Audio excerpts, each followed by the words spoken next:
Press cross button.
All right, Bagley? You're up.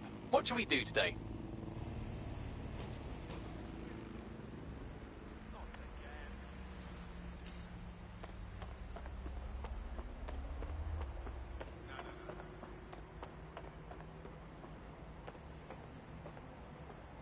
That's right.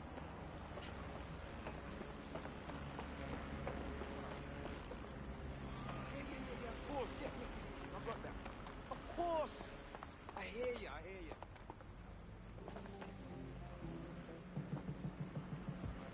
Sure thing, okay. I guess. What I mean.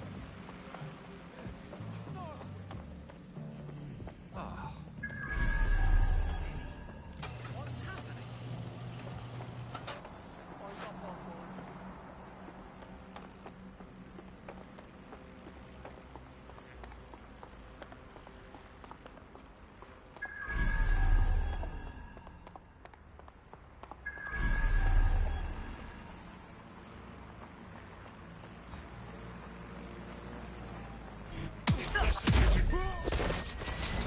Hostile target. Employing combat measures. Ross!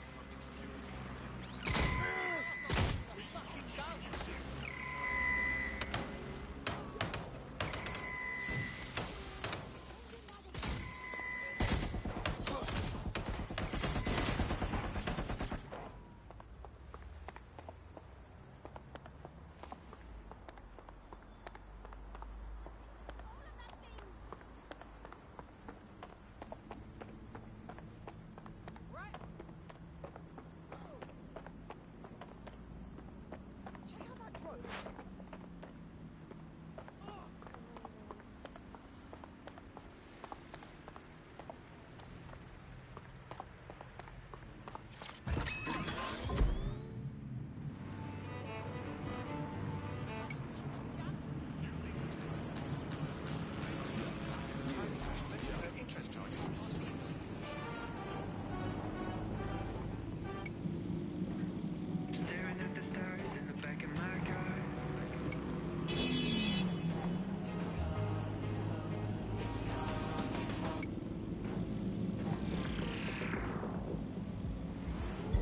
Auto drive now Welcome enabled. back to The Upload. Today we're talking about cryptocurrency. Crypto now seems like it's been around forever, but it's really quite a new invention. Were you an early adopter? I was one of the first that was in this market. There seemed to be a new way of financial transactions, a new way of money. It's something that we could completely reinvent and change some of the legacy financial systems around the world and really give power back to the people. Yeah, it was a real shift in the way that the world works. Let's recap the basics. So, central to cryptocurrency is the distributed ledger technology, the tech that keeps track of all transactions. And what this means is you can have a decentralized system without having to trust any one party, like old-fashioned banks. One of the reasons why I got involved so early was that you could stay anonymous. Yeah, the features of cryptocurrency very much fit into that early mindset. It was all about finding an alternative to centralized systems. It was kind of a countercultural punk ethos. The whole point of the distributed ledger is you're not trusting any one person to keep a track of who has what money or how they're spending it. It's all out there in the open for anyone to see, and yet you can remain secretive. But not everybody now wants Auto to drive keep now up this disabled. crypto legacy. They don't share this attitude anymore. We've seen institutions, businesses, even governments experimenting with crypto, which doesn't really fit into its original radical counterculture mold. Yeah, it's kind of weird today to think of people not using cryptocurrency. It's so mainstream now. You know, I'm almost nostalgic for the feel of cash. Good old-fashioned paper and coins. First they changed the paper notes to plastic notes, and now it's just all digital. There's nothing to hold on to. It was great just to be able to have a little bit of money to carry around with you.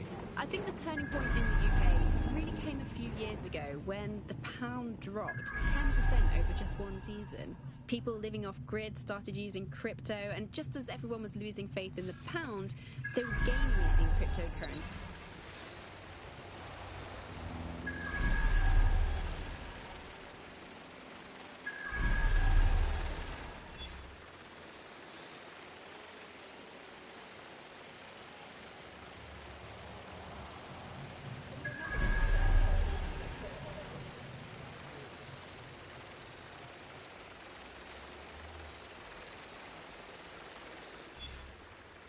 Immediately started to use them. Yeah, it kind of reminded me of how Bloom put out the Optic. They just made it free and flooded the streets with these devices. Suddenly, everyone had them.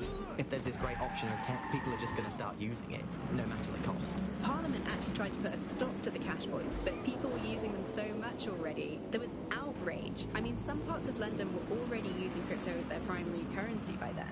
And now, apparently, or at least in theory, crypto is illegal. Yeah, in May this year, economists found that crypto was being traded more than the pound, and banks were not happy. They basically forced it.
Why do we go from consumer paradise to a place of empty shelves and fighting for supplies?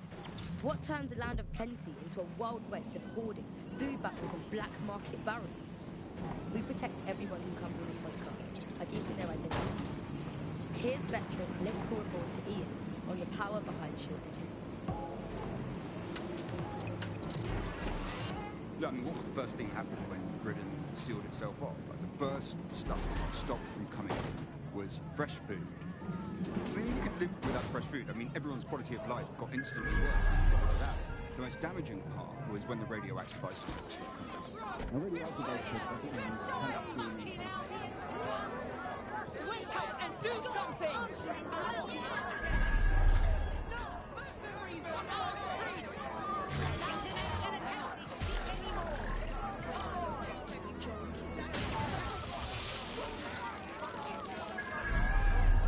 Keep it together. Keep it together.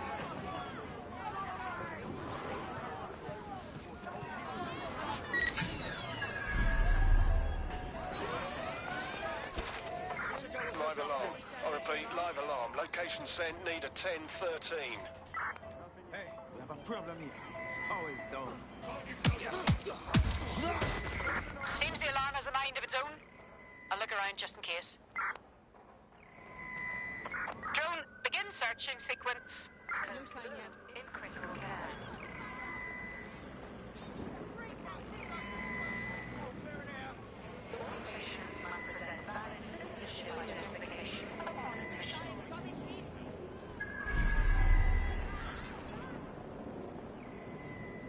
Sure they're still in the area? Yeah. Area clear. Gonna keep searching. Wandered too far?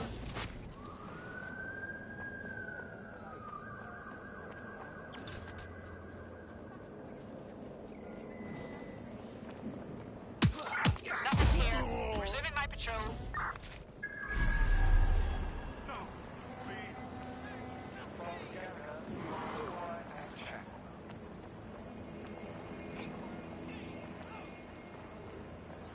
New patients report to admitting. New patients report to admitting.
Hiya.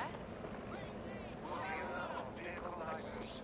Lima Delta 22 Sierra Mike. Please remove it immediately as it is blocking ambulance entry.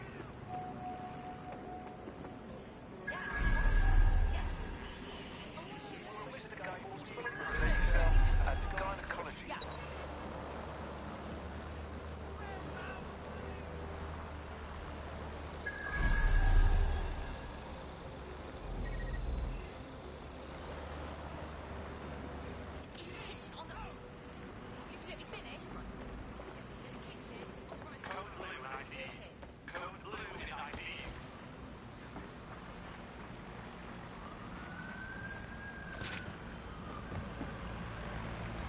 We are invested.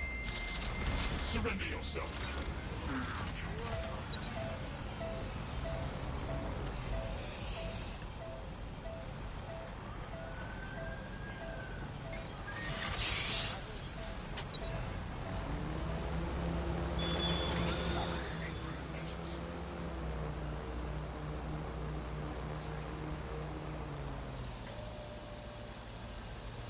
All receptionists required at front desk.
Someone's hacked this. Scan the area. We're all clear over here. Brighton, some of this historical stuff went out. Now, what did we see? People don't want to go through that stuff. They were desperate for the things that they had before, and they were scared. So they went to the black market. The same thing that always happens. And where did the growth of Clan Kelly come from? It came from people wanting things that they could previously get legitimately and could now only get through the black market, funneling funds towards criminality. And from there, we got to the situation we have now of this basic war between criminals and security that seems to dominate what's going on out there in the streets. Nothing shakes people's faith in capitalism quite as much as when capitalism fails to deliver. Here's underground writer and analyst Alfie, The Politics of Poverty. I think what we've come to now is a realisation that capitalism's essentially failed. I mean, the one key promise of capitalism that it makes to its citizens is that there will be surplus, that we will have plenty, and that's the whole logic for running society in this way, that people will have enough. And now, with these kind of huge shortages of everything, you're seeing that system collapse. It hasn't delivered on its primary promise. And I think we've really reached a situation where we have to do away with capitalism entirely. We're seeing a situation where there's shortages for the many, but for a few individuals, there's an elite who are not struggling and short of anything. So this is kind of fundamental inequality of a capitalist system, which is no longer producing the goods for most of us. Shortages are being used as well. I'm not saying that there isn't a real shortage there. There possibly is real shortages, but shortages are being used as a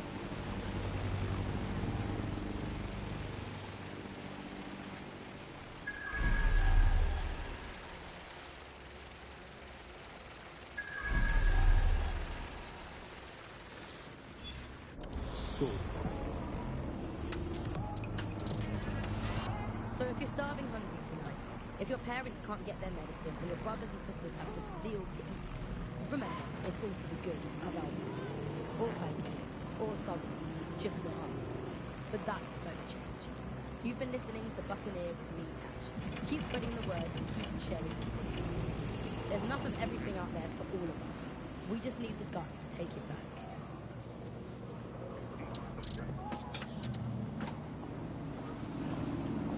Times are uncertain, and we live with the constant news of threats. But hasn't that always been the way? This island became great, not because of the good times, but how we dealt with the bad. From tighter border controls to investing in the pound, your government is taking the action needed to keep Britain safe. So when you meet someone who questions what we're doing, it's time for you to ask, why are they so worried? After all, if you've got nothing to hide, you've nothing to fear. SIRS. Securing Britain makes things grow.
This is the most densely populated place on Earth these days. Overcrowded, some might say. Joining me, as always, my next-door neighbour in these Netherlands of nonsense. It's Alice. Yes, indeed, it is Alice. Alice, who the bleep is Alice? I am not going to tell you that, but you can just sort of sense it from the timbre of my voice. Let's spin the wheel and find out where we're getting today's news from.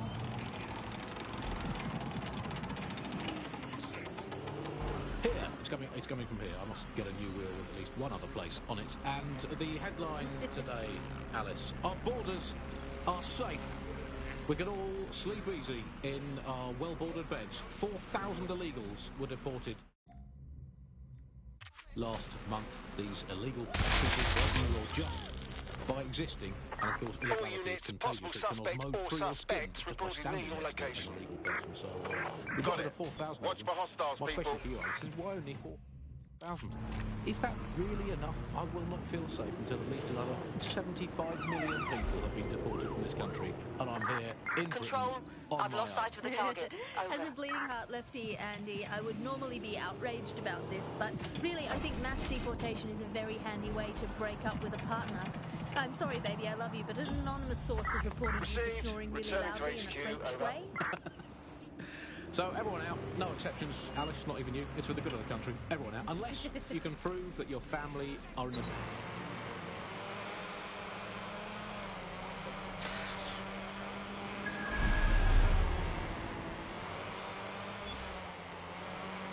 Before the Romans. Actually, scratch that. Unless your direct ancestor was personally responsible for building Stonehenge, get out of my country. I guess when you look at it, you know, the best ways to stop immigration, apart from obviously the end of the world, to make the place you want to stop people coming to as unpleasant as possible. So, well, we absolutely are doing that, Andy. Well, you know, fair play to the government for helping us with that. Another option, extend the White Cliffs of Dover.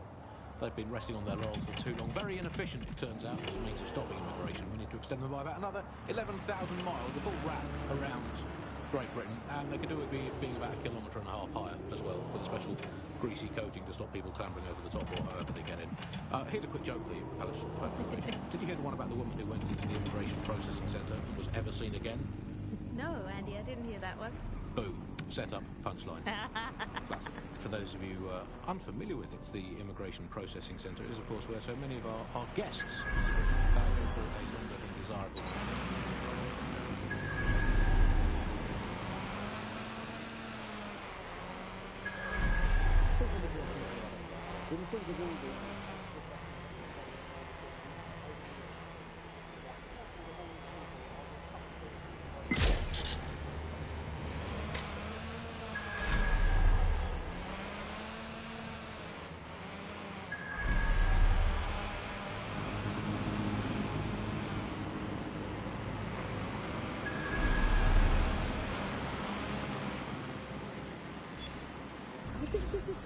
Good thing, because British foreign politicians are always putting their foot in their mouths. How much worse can they do if they're not there? I mean, by definition, the fact that there's a spy scandal means that they were terrible spies. The point of spies is that there's never a spy scandal. Yeah, but let's give credit to all the spies that haven't been in scandals and therefore might as well not exist. Well, they've arrested those German spies in that SIRS crackdown on the illegals in Hackney, and I think that's a sad thing. I think I used to think of Germans as quite scary, but that was because I'd been watching World War II movies where the Germans all have English accents. They speak in that very precise way. It's very, we have ways of making you talk, and now Germans all have that American accent where it's all like, oh, welcome to the party. We're having a really nice time. Got a pint, whoever finds Let them. them stay. Well, that's all today, folks. Remember, it's not as bad as it seems. Honestly. I hope. Until next time. Bye-bye.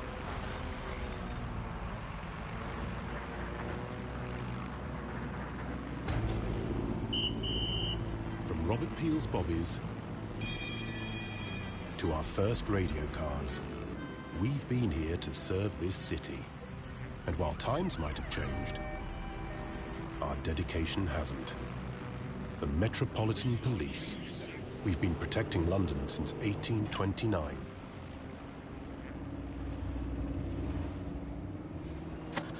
You're listening to The Bar. nibbling away on the rotting carcass of a once free Britain. Hello, Resistors. This is The Bug, and on today's show, Alice and I will be looking at the big questions, such as, are we less than 2 years away from being able to turn a sausage back into a live pig? Did we actually need polar bears anyway? What do they really do? If I put Optic on my dog, can I train it to take itself for a walk and do my shopping on the way home? And is tennis real? But first... it's a question that no one's really addressed of late. London is going to be safer than ever, Alice.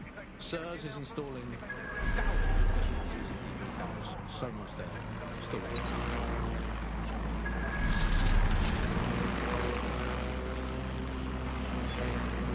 behind the scene in the SIRS headquarters. I mean, I guess we shouldn't complain. I mean, SIRS really just stepping into the vacancy left when it became patently obvious that God had retired. What do you think of that? The similarities, omnipresent, omniscient, judgmental, stripping away your finances and freedoms, dishing out random punishments, peas in a pot. All it needs to do, sir, is ban me from eating something. What's it going to be this time? Not bacon again, please, not bacon. I couldn't. Courgettes, ban courgette. I could take you banning courgettes. I'm happy with it. Makes me feel important knowing that I'm being watched with everything I do, Andy. Well, it's just not. It's reassuring, isn't it? It's like having an extra aunt. This is the aunt that gets drunk at Christmas and vomits in the kiddie pool, right? Get that on. This is The Bug on the Buccaneer. Let's move on now to sport. Well, the closest thing we have to sport now, riots. I mean, riots are my favourite sport now, Alice, ever since they turned the Oval from a cricket ground into the immigration protest. And, yeah, rioting it's a great sport. It's fun for all the family. It's guaranteed action. It's pleasingly violent. I mean, I know the underdogs never win, but that's like top-level football at the gut, but it's still fun to root them, isn't it? Go team, people of Britain. Oh, never mind, you've been crushed by the machinery of the stating, and still good effort, lots of positives to take away from today's riot. And come back stronger next time. Our luck's going to turn, I can feel it. It's our season. It's our season. You can't spell riot without right, and by right I mean right wing. So, who do we turn to for help, support and assistance in desperate times like these? Well, our artificially intelligent friend Bagley's rogue, estranged brother. The one that tells it as it really is, not as it is pretending to be. Exclusive to this show, Bugley. Remember, life's worse with Bugley. Here goes. Bugley. Hello, Andy. Bugley, tell me the path to true lasting happiness. Andy, to find true lasting happiness, find a disused quarry, scream into it for half an hour, and then lock yourself in a shed forever. Thanks, Bugley. You know the answer to everything.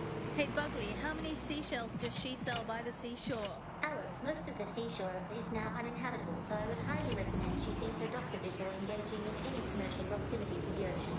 Bugley, how can I stop worrying about being disappeared by Clan Kelly every time I go to the shop, or take the bus, or sit on a bench, or look at a tree, or point at a bird, or think about snooker, or get out of bed? Andy, do not worry about Clan Kelly. Why not, Bugley? They terrify me to my very core.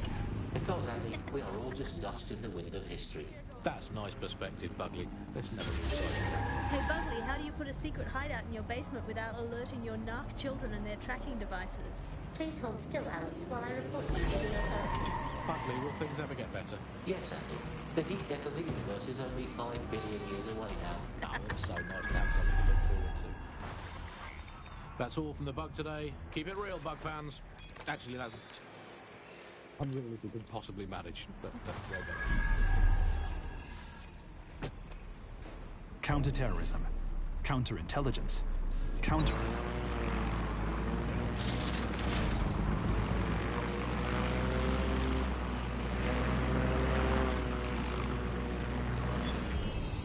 Watching over Britain, watching out for you.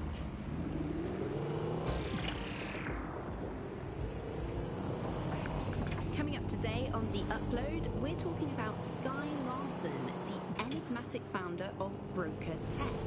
Everyone knows her name, but no one knows too much about her. We only really see her these days as a hologram. When she launched Broker Tech, the company that is best known for introducing Bagley to the world. Nowadays, it's hard to remember a world before Bagley. Bagley is the most advanced, significant AI of our time, and it's really blown all the other AIs that were created out of the water. And I think that what Sky Larson's done with Bagley is absolutely incredible. Yeah, I can't really imagine the Optic without it. What do you know about Sky Larson herself? Not a lot, other than that she's actually pretty incredible. I followed her work for a long time, and she's always been a pretty private person. I know that she supposedly grew up in the countryside, but there isn't actually that much more we know about her other than this tech that she's put out into the world. I've always found it a bit creepy that she's so obsessed with this idea of transhumanism. Why wouldn't you be when you've got a mind as amazing?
By themselves. They used to use a series of sensors to see the world around them. Radar, for instance, would look far off into the distance, while LiDAR would detect objects nearby. And while these cars still use some of this technology, Bloom's CTOS and its detailed maps and data that it has on London really makes Bloom be able to take control of it. And CTOS can take control of your car if you're parked incorrectly. It's no surprise that it was made mandatory to have a self-driving car.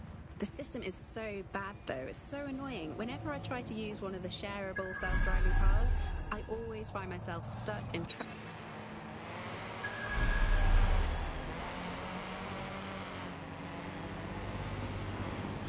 I think we're worth being human drivers sometimes. The technology was meant to make things better, but Bloom has made it so bad that it just makes London even more chaotic than it was before.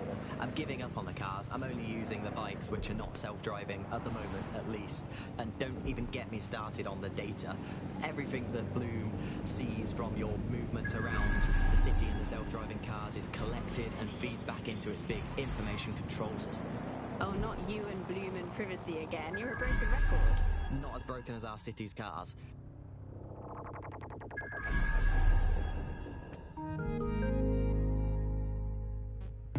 Mates party. Time to play that audition track. Or just listening on the move. We don't want you to drop a beat. We we want you to drop the mic. Wi-Fi on the fly.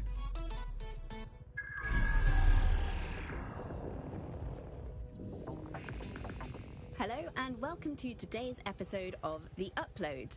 We're talking about the optic and how it's changed our lives.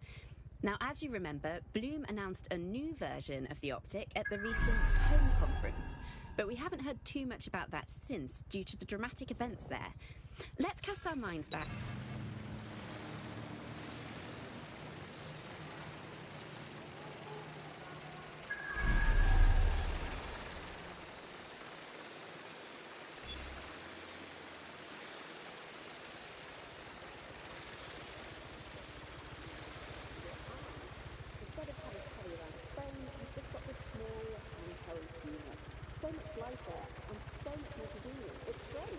Vicky, you sound like you absolutely love the optic. Do you actually think that it's made our lives any better?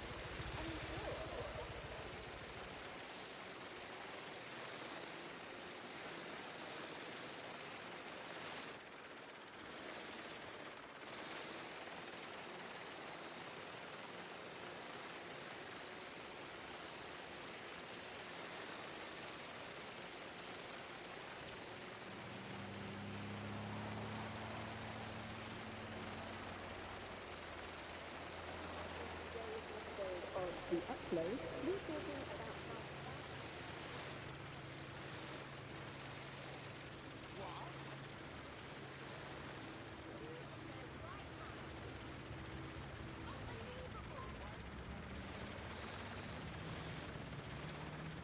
to it. There was free Wi-Fi and phone plans.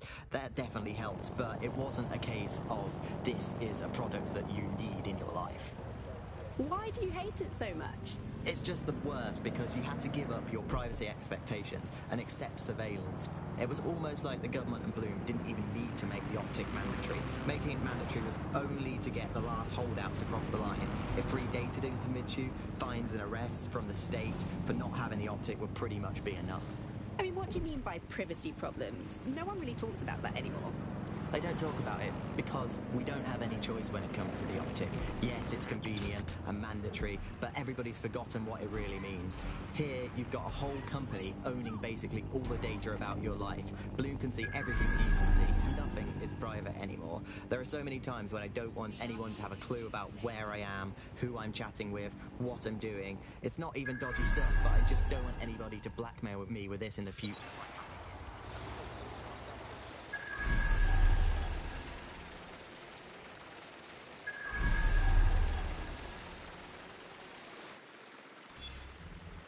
It's not all that bad. No, you're completely wrong on this. I don't want everybody tracking me wherever I'm going around London. Well, in that case, you might be interested in some rumours I heard. Did you hear that some DedSec hackers have found a way to bypass the optic's connection with Bloom? Are they actually making it better or usable or actually friendly for anybody? Well, word on the street is that they've been able to create an encrypted signal, which means that your world might have a chance of becoming a bit more private again, so you could go back and enjoy all the great things about optic without that fear of surveillance. With the optic, privacy's dead.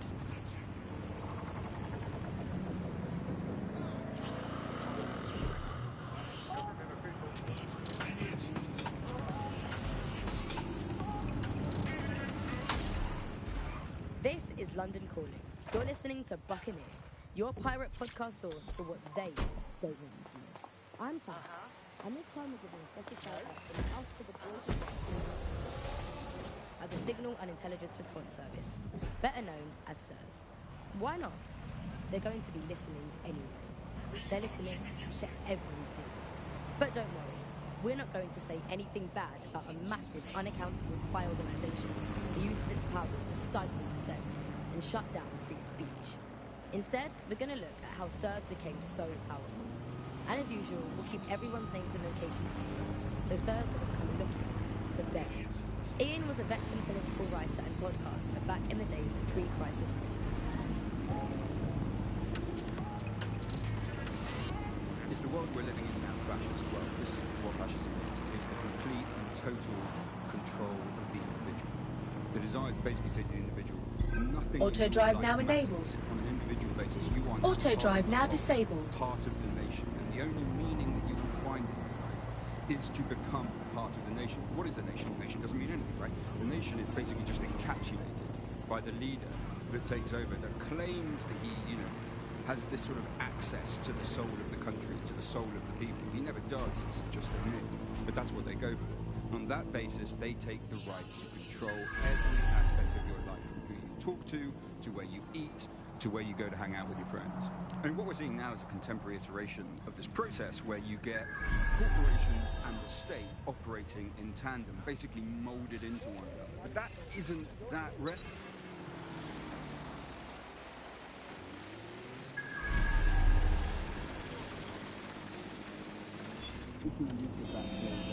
Fascism often works with corporations, and it's doing the same now.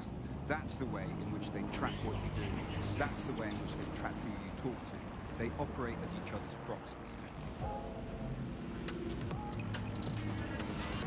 Charles is an expert in the dark arts of surveillance who worked to set up democratic media in post-communist states. How did it go so wrong in Britain? We're looking at all the wrong things when we look at Britain's crisis. There's a lot of concentration on data and how that's been used and manipulated, and what we haven't looked at is the power structures and the profit that lies behind this. For example, if we examine what actually happened, there's a company that's really very interested in selling passports and making it easy to provide visas for investment and so on. And historically, throughout the world, they've been working with this big data manipulation company in order to overthrow governments. And then Auto drive now enabled. Came home to roost. Nobody could find any receipts for what was paid for. Nobody could figure out how things were done, but everybody had a feeling that something really stunk, and they couldn't figure it out. And yet, it was standing there in their face the whole time. So there's a couple of different ways that we got where it is that we are. I mean, one, you have a lot of smaller organizations, smaller power groups, companies as well, who are bending things just a little. We'll compromise a little bit, we'll bend the rules a little bit, and try to achieve what it is that we hope to achieve that's good for us. And if you add all of that up, what you end up with is a big wall moving in a big way, from a lot of little buttons being pushed. But also there's this other thing that's going on here, is the gathering of data and the analysis of data has authoritarianism contained within its DNA. It is by its nature a tool for authoritarianism, and it has been used in that way.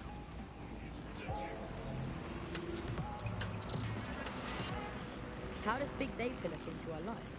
James covered it for the pre-crisis press.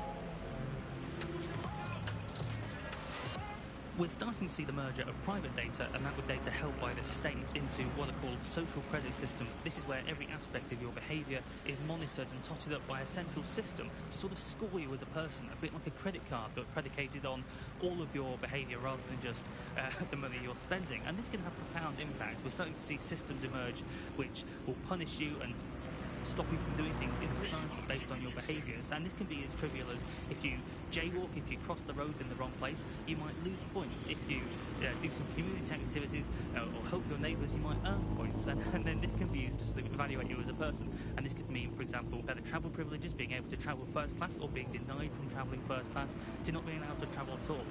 These systems are very real and very possible because of all the data that is now held on us. So if your ears are burning and you think someone might be watching you, you're probably right. They're watching all of us. I'm Tash, and you've been listening to Buccaneer. Keep listening, keep sharing the show, and keep it encrypted. They're watching us, but we're watching them too.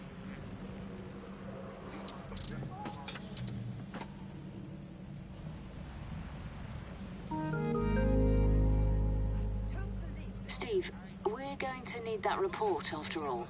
Yeah, can you send that information to me now? I know you're out, but they moved the conference to 3 p.m. You want the business? We'll need a response today. Anywhere. Anytime you need us, we're there. Wi-Fi on the fly.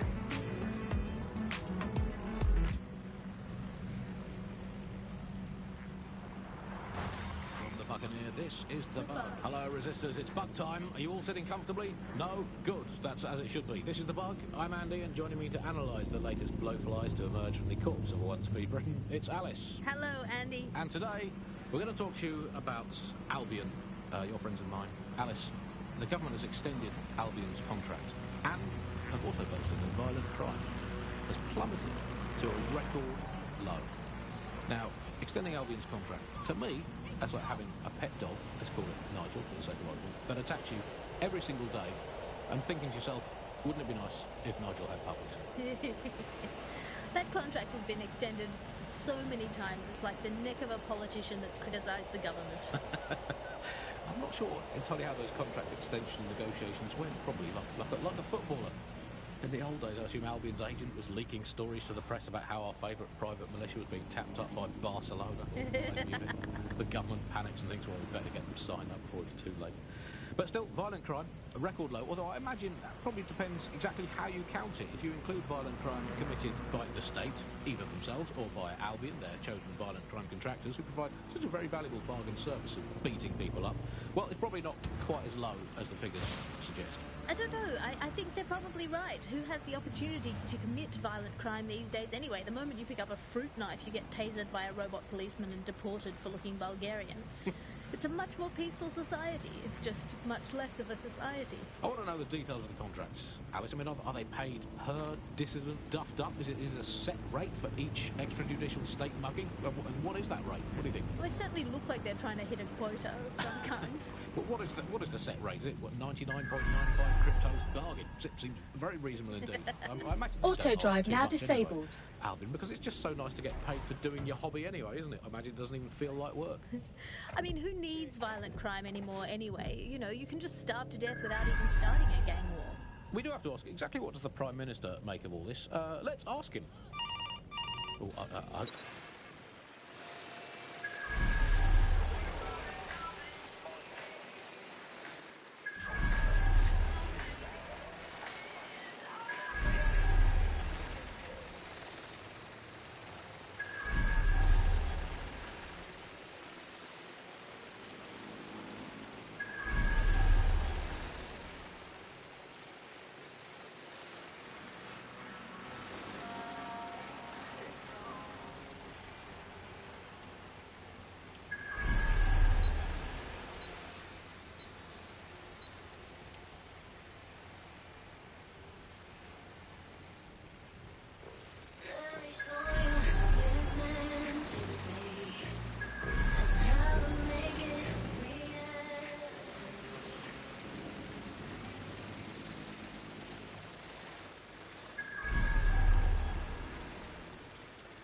Hello, Bugsters. Welcome to The Bug, the comedy show that holds up the Medusa of satire to the already immovably concrete face of modern Britain. I'm Andy, I bench 480, and I can crack a tree in half just by looking at it. Can I? Well, what is reality anymore, anyway? Alice, what do you bench? I bench body weights. Right. Well, not my body weight. Okay. Body weight of a baby.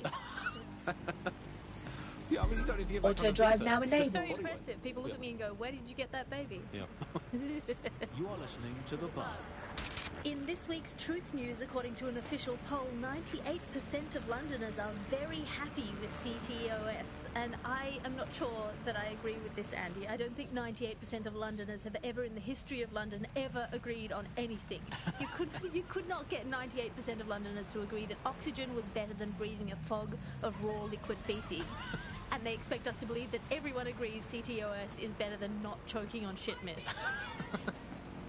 I mean, maybe they just spent 98% of one specific Londoner who bought shares in Bloom before its tentacles grew into every crevice of the country. I mean, this is not just any old poll, we should say that.